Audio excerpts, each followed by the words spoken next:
On behalf of Indira Gandhi National Open University, myself Subhashish Maji, professor in Mechanical Engineering of School of Engineering and Technology, welcoming you for this lecture sessions.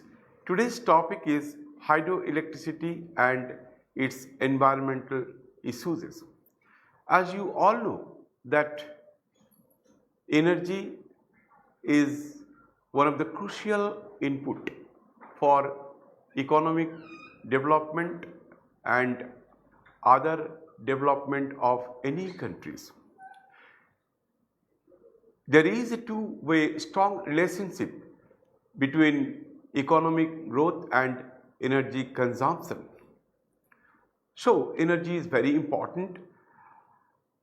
India is the third producers of electricity and also the third consumers in the world of electricity. Indian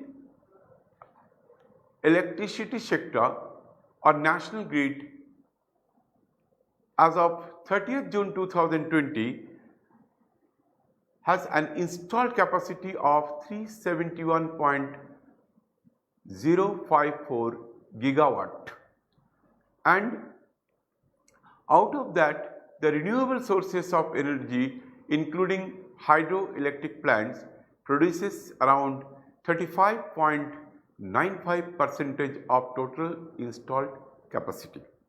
Now today we will discuss about hydroelectricity and its environmental issues.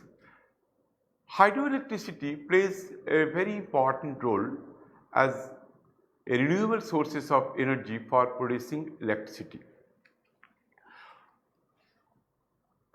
In hydroelectricity, the main concept is the water is available at some height and the potential energy of the water is converted to electrical energy with the help of equipments like turbine generators. So today we will discuss in detail how the hydroelectricity works and its environmental issues. Hydropower plant. Hydropower is one of the most important renewable sources of energy. It is clean, free from pollution and generally has a good environmental impact. India currently has 197 hydropower plant above to 25 megawatt plus 9 pump storage stations as of 31st March 2020. Total capacity is 47,057 megawatt and ranks 5th in the world for potential hydropower capacity. So here you see we are using that the words gigawatt, the total installed capacity of India as of 30th June of 2020 is 371.054 gigawatt, but the installed capacity from hydroelectric plants around 47,057 megawatt. So we are using the bigger units like megawatt and gigawatt. So let us first, before further discussions, let us have a quick discussions with the units which we will be using in subsequent discussions. Now kilowatt, you know very well that 1 kilowatt is equal to 1000 watt, 1 megawatt is equal to 10 to the power 6 watt and 1 gigawatt is equal to 10 to the power 9 watt and 1 terawatt is 10 to the power 1 terawatt is equal to 10 to the power 12 watt. And we will be using the words like large hydro, small hydro. Now the large hydro means any hydroelectric plants having capacity more than 25 megawatt. In India it is known as large hydro. Why I am telling that in India? Because the concept of large hydro is different from different countries. Say for Switzerland, they consider that any power plant capacity is more than 10 megawatt, this will be considered as large hydro.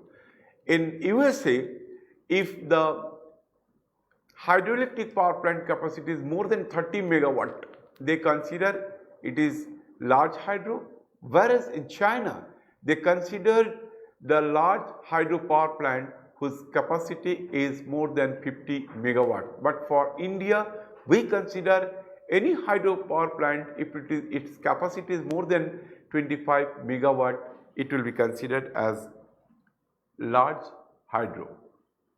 And below this, if the capacity is below 25 megawatt, then it will be considered as small hydropower plants. There are several hydropower plants in India, as I just mentioned that around 197 hydropower plants are there, and some of them I will just like to mention here. Tehri Dam, that is on Bhagirathi River and located at Uttarakhand, capacity is 2400 megawatt. Sri Sailam Dam, that is at River Krishna, located at Andhra Pradesh, capacity is 1670 megawatt. Koyna, that is on Koyna River, located at Maharashtra, and capacity is 1960 megawatt. So these are the different hydropower plant mentioned in these slides, and their respective capacity is also mentioned. Now, hydroelectric power plant, you see that there is a dam, behind the dam water reservoirs are there, and at a lower level the hydro power generation unit is there. So in hydroelectric power, energy of water is utilized to move the turbine, which in turn run the electric generators. Water heat can be naturally available or it can be created.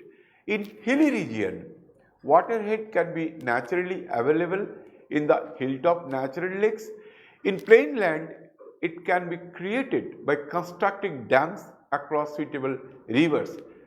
In comparing to a thermal power plant, hydroelectric power plants are more eco-friendly as they are free from fuel combustion.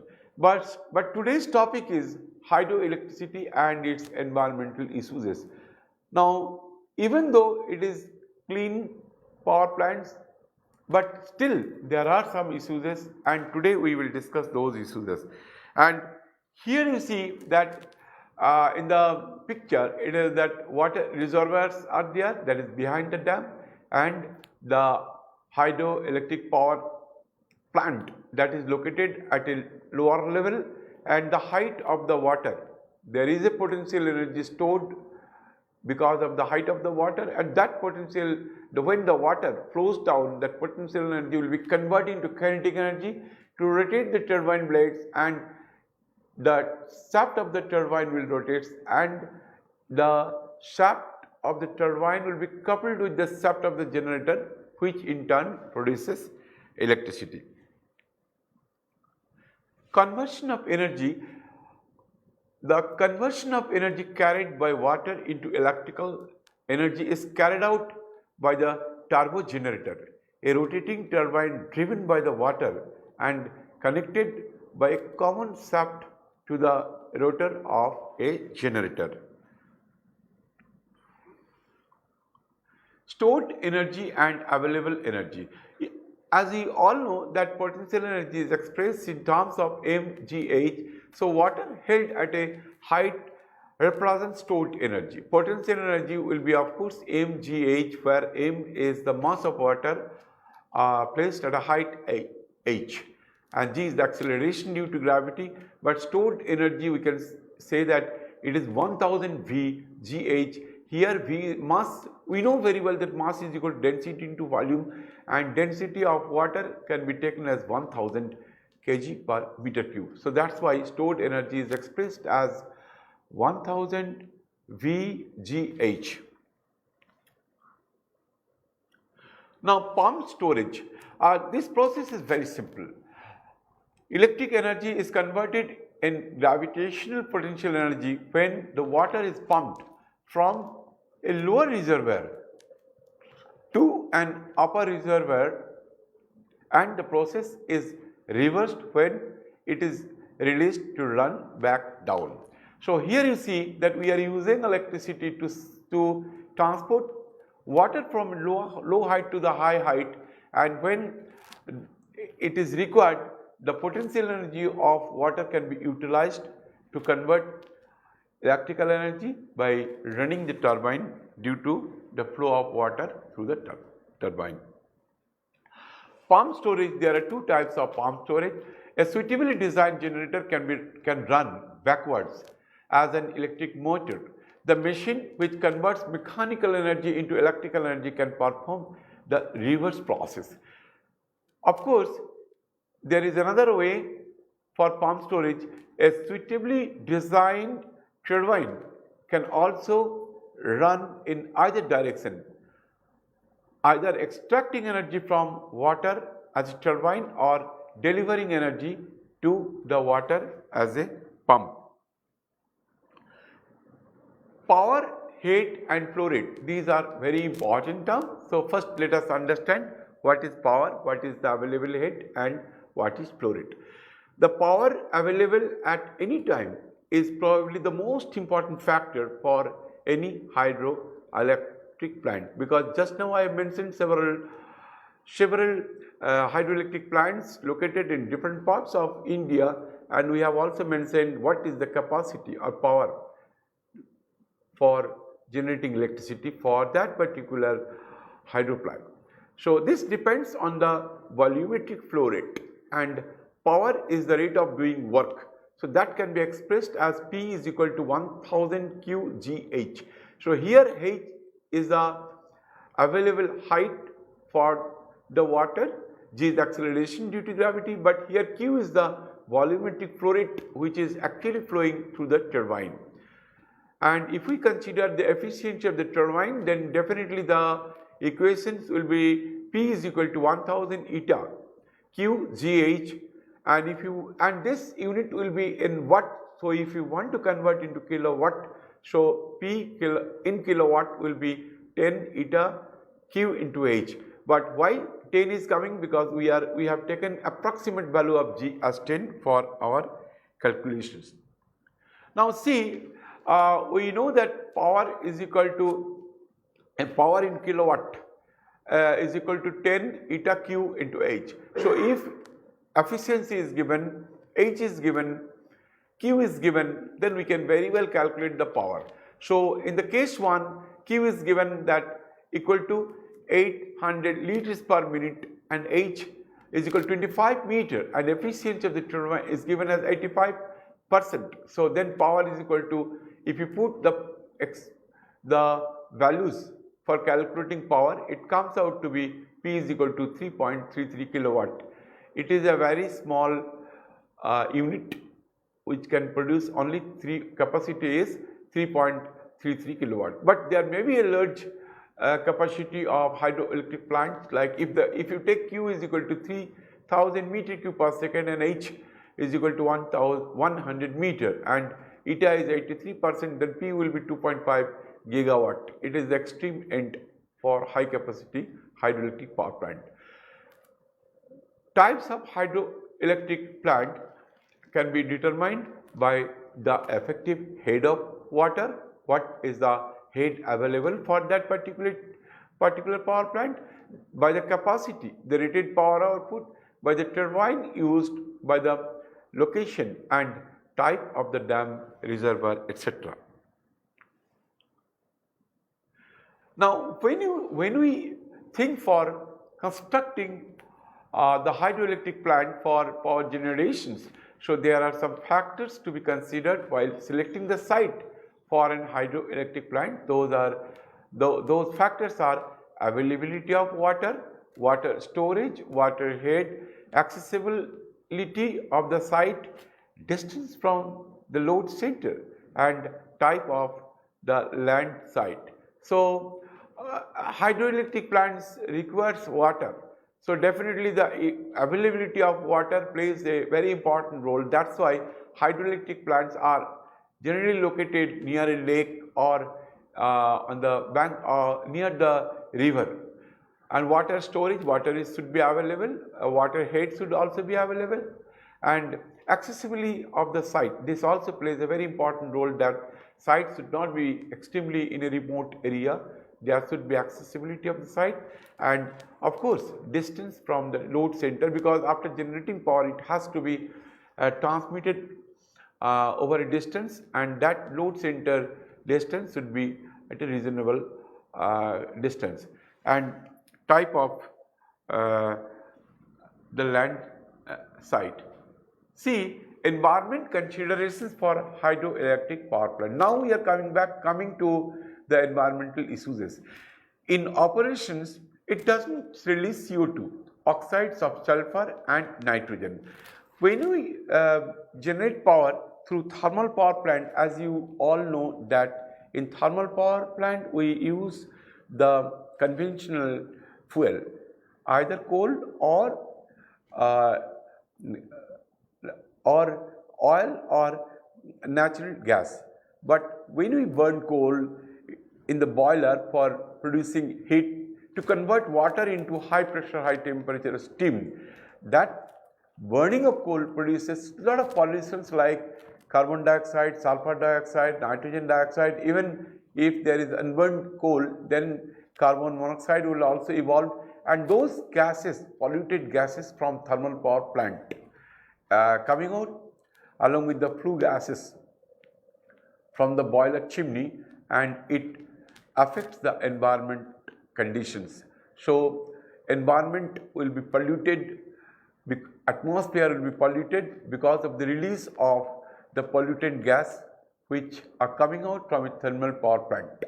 So that is a big issue. That's why throughout the world the thermal power plants are not suitable for their country because it creates pollution. And not only that, for thermal power plant we use coal, oil or natural gas. These resources are finite, so for sustainable growth we have to keep the fuel for our future generations. So keeping in view, we must use the natural resources which are finite reserved.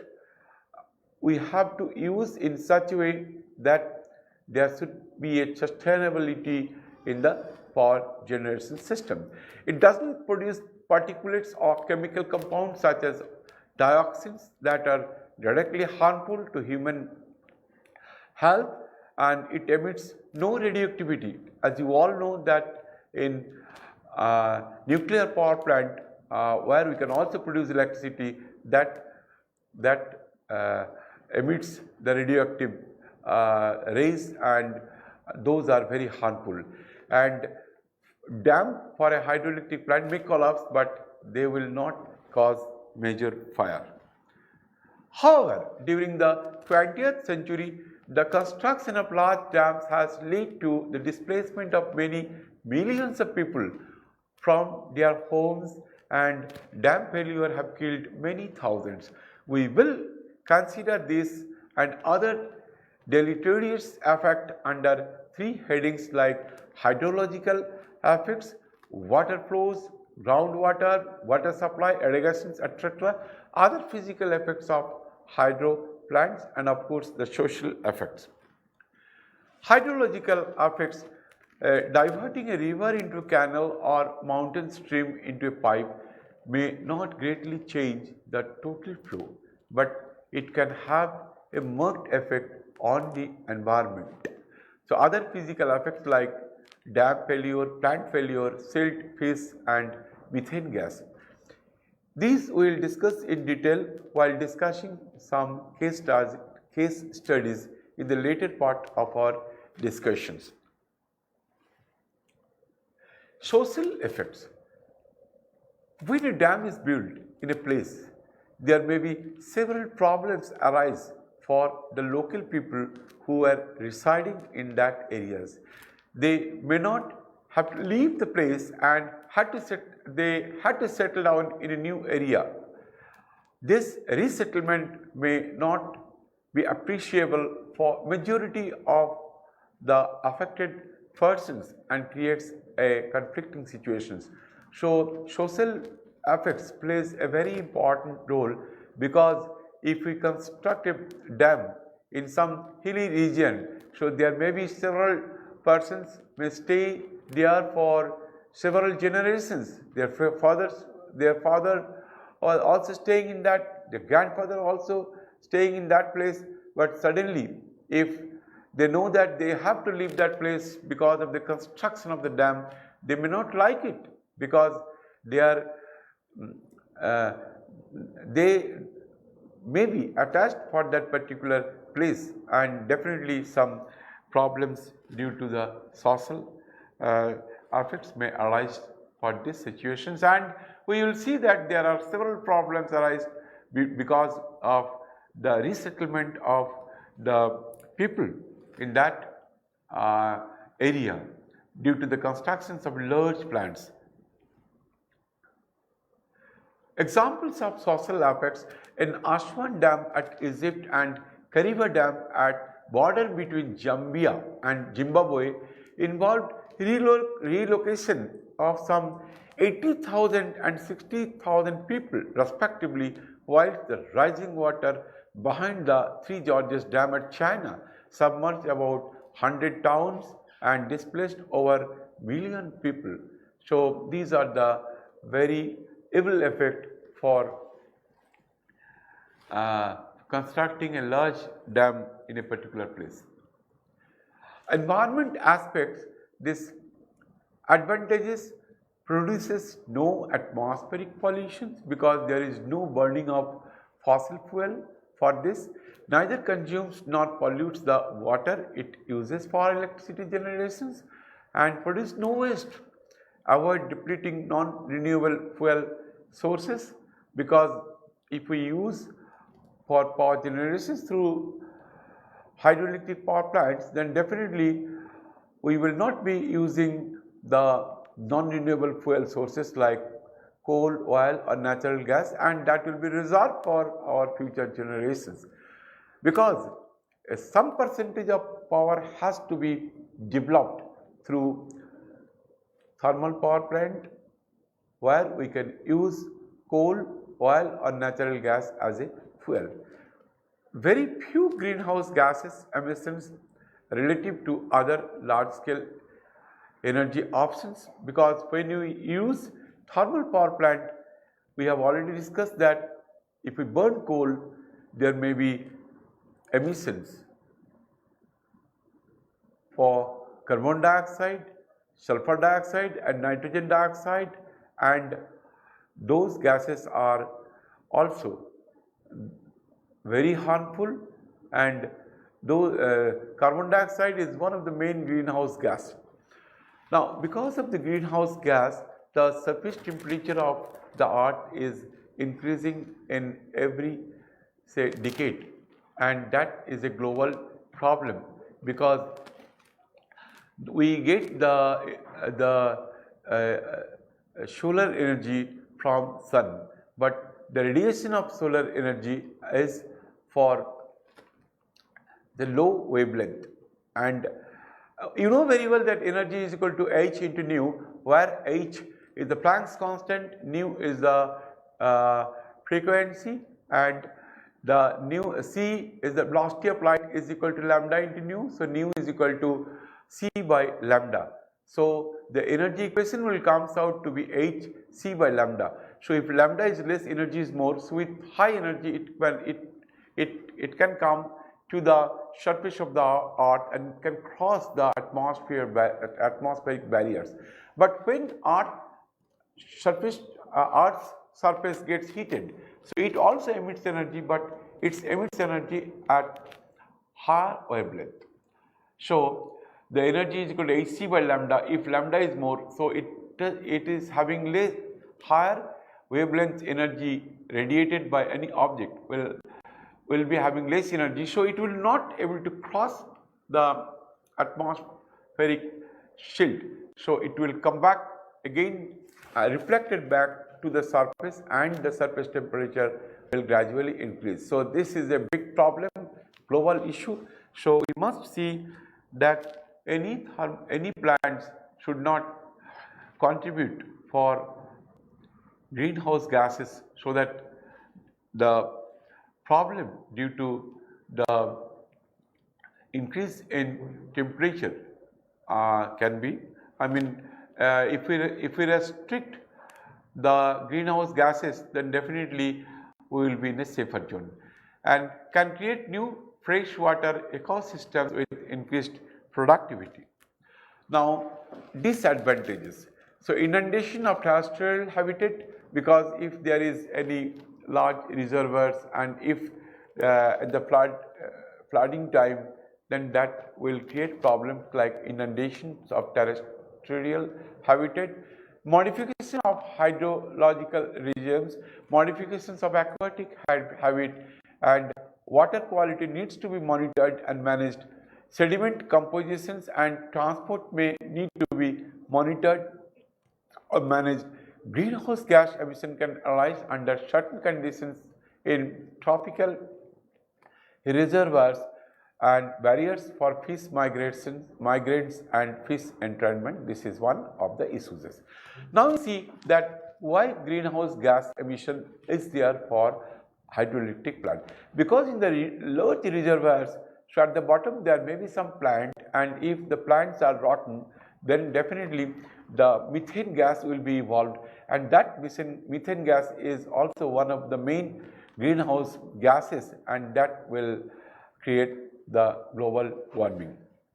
So we have to see how to overcome this.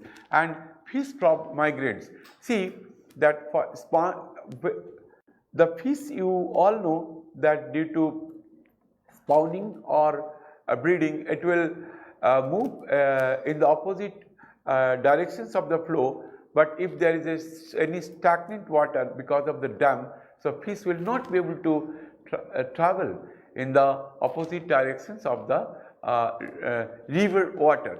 So in that case there will be problem and there will be danger for their life, for the fishes. Then that problem is solved if you can build a series of ponds, different steps, and there should be a continuous flow of water, and that we call it the fish ladders. So fish will be able to move in the or able to swim in the opposite directions of the river, and then there is no problem for the survival or growth of the fishes. Now, social effects, that leaves water available for other use, and these are the advantages. Often provides full protection, may enhance navigation conditions, often enhances recreational facilities, because if there is any dam, then definitely the more tourist people will come to see that dam, and there can be a park near the dam, so people can spend their leisure time and seeing the beauty of landscape in the dam. So there are several dams are there around the world where that has become a tourist place, and if you visit say Egypt, then there is a place called Aswan, there is a big dam is there, so that place is also one of the tourist place for entertainment. Providing opportunities for construction and operations with a high percentage of local manpower, because if there is any construction work, because of the large construction work for a hydro plant, definitely there will be opportunity for job for the local people. So this is one big advantage. Improves living conditions, because if there is a dam, then definitely that will control the flooding, and definitely that will be help for the local people and sustain livelihoods, because you will get the fresh water, food supply and all. Social aspects, the disadvantages may involve resettlement. As I told you that while constructing the big hydro plant at China, that is the Three Gorges hydro plant, that is the biggest hydro plant in the world, and that when that big hydro plant was constructed, then 1.3 million people had to leave that particular place for resettlement, and may restrict navigation, and local land use patterns will be modified, waterborne disease vectors may occur, and effects on impacted people. Livelihood need to be addressed with particular attention to vulnerable social groups, because if the large say number of people had to leave the place, and definitely some environmentalists or social groups will come and they will support the people and they will instruct the people not to leave the place, and there may be a conflicting situation in the process of building the large dam in a particular place. Effect on cultural heritage may need to be addressed. This is also very important, because if there is a big temple is there, and if the temple had to shift, then the people may not like to shift the temple, because their conscience will not allow. So you will find that even at Delhi there are some government offices are there having large area, but inside that area there may be, you will find that there are some old temples are there, and the local people are allowed to come to that temple. Even the areas are restricted areas, and that's government acquired areas. Economic aspects. So advantages as provides a low operating and maintenance cost, because in this case the fuel is not required for hydro plant, and maintenance very little machineries are there, because in this case you will not find boiler, you will not find the condenser. So definitely the maintenance cost and operating cost will be low. And provides long lifespan, because for a hydro plant life is around 50 to 100 years, takes few minutes to run the plant, provides reliable service, can instigate and foster regional development, creates employment opportunities that we have just now explained, and no fuel charges. And disadvantages for economic aspects for hydroelectric plant, initial cost of the plant is very high.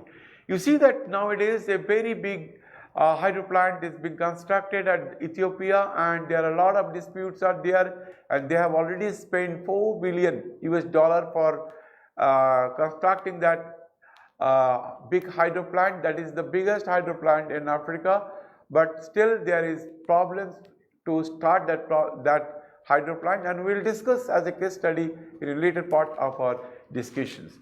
Takes long time for erections of hydroelectric plant. In some large cases, the storage capacity of reservoirs may decrease due to sedimentations, because there may be a silt formation at the bottom, and definitely the reservoir capacity will decrease.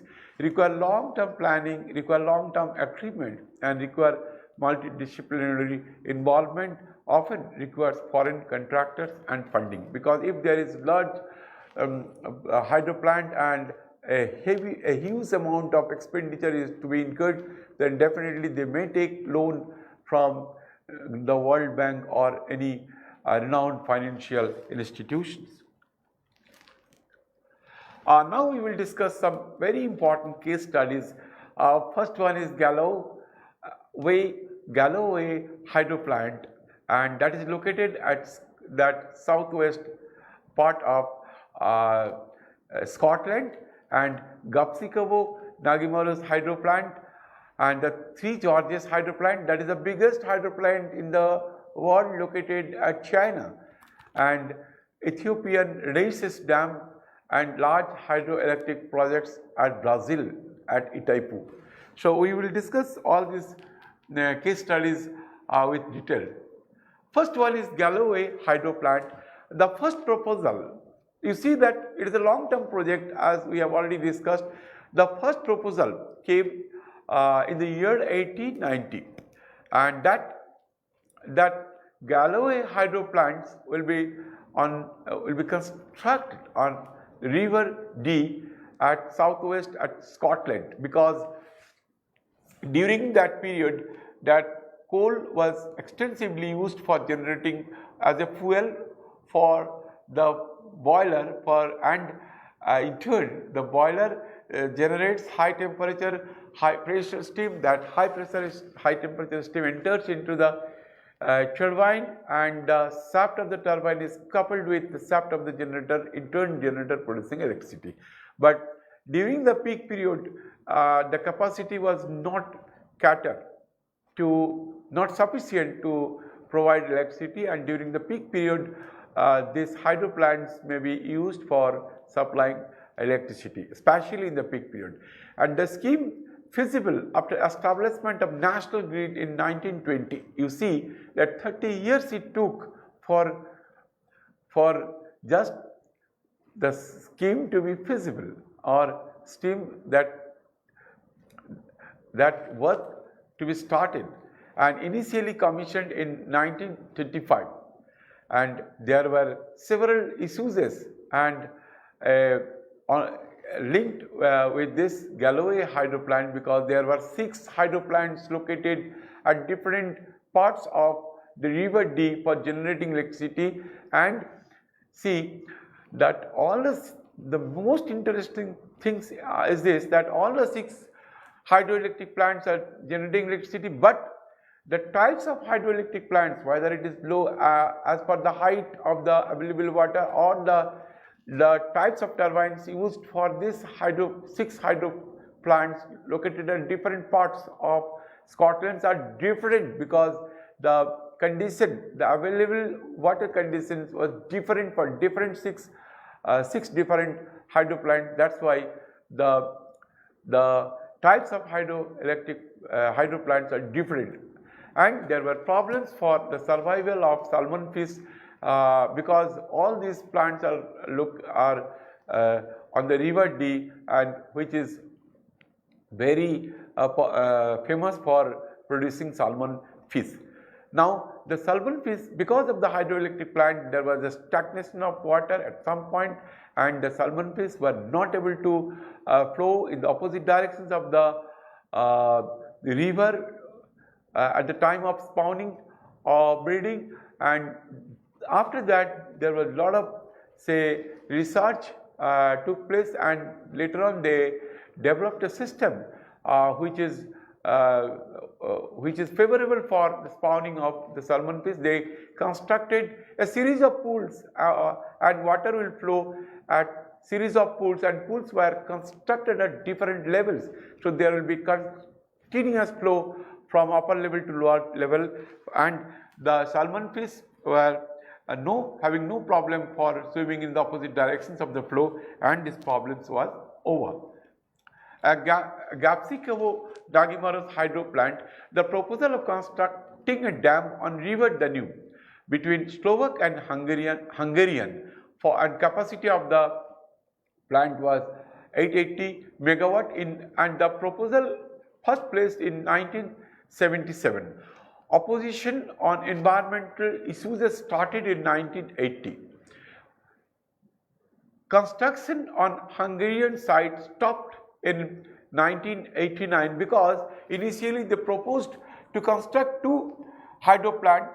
One is at the Slovakia and another one is at Hungary. But when there was a change in government in the Hungarian side, and because of the change in government, they analyzed that the memorandum of understanding for constructing this large dam in between Slovakia and Hungary is not good for the environmental issues, because there were some adverse situation may arise because of the big dam, and they in Hungarian government in 1977 they cancelled this deal. In 1993, Hungarian and Slovak government took the dispute to International Court of Justice at Hague, and in September 1997, court ruled that both the countries had actually acted illegally, because at the time of signing this proposal, it was there that they have to take care of the environmental issues, but when Slovakia constructed that dam, at the place known as Gapsikovo, and the water has to be diverted for a distance of 18 km so that the plant is located in that place, and because of that there will be less flow of water, and Hungary says that it will be detrimental for them, because for their survival, because there will be less water will be available, and that dispute continued over decades on that issues.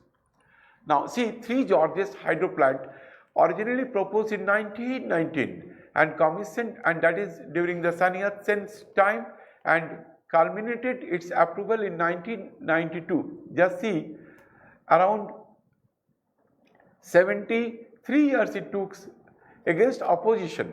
There were a lot of oppositions due to environmental issues, and here the large hydro plants installed capacity is 22.5 gigawatt, and there were 32 turbines having 700 megawatt capacity and 2 turbines having 50 megawatt, and these two 50 megawatt turbines were supplying electricity to run the other plants, the auxiliary units, to supply electricity to the auxiliary units for the other turbines.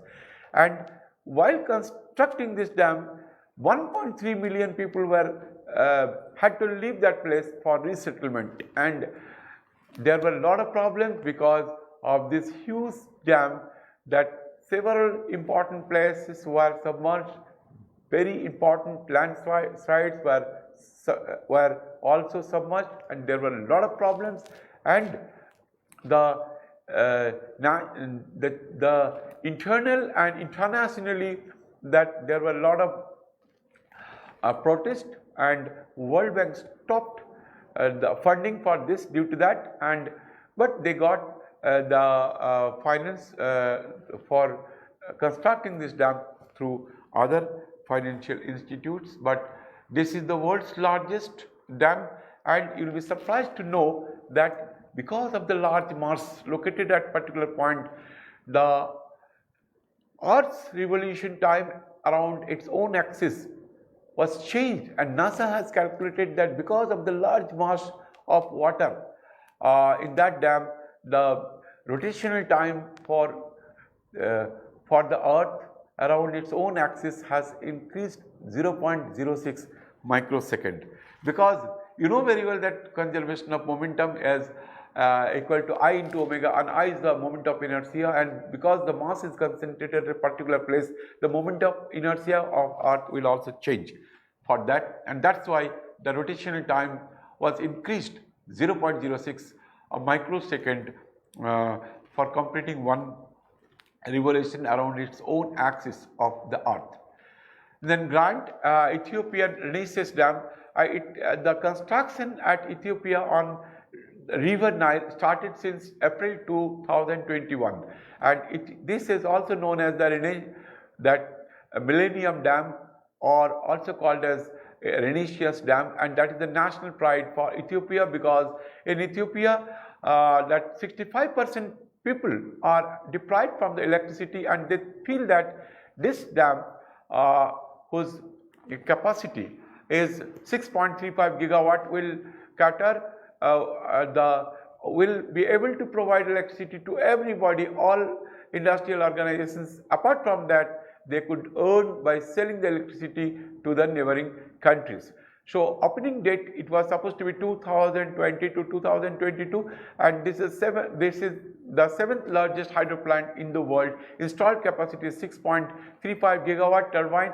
There are 14 turbines having 400 megawatt capacity each, and 2 turbines having capacity 375 megawatt each. But the problem is this: the Nile River also flows through the Egypt, and Egypt felt that if the dam is there at Ethiopia, and they may not get sufficient water, and 90% of water of Egypt is supplied from the Nile River. So the neighboring country is Sudan. For that, Ethiopia's neighboring country is Sudan, and initially what they did, that they allowed Ethiopia to construct the building, but nowadays Egypt says that no, it is not possible to start this dam because fill the dam it takes 6 years, and during that period that there will be scarcity of the water at Egypt, and the dispute the third party negotiator is US, that US government is acting as a third party negotiators, but nowadays the USA is not able to discuss because they are having the problem to tackle the COVID-19 case.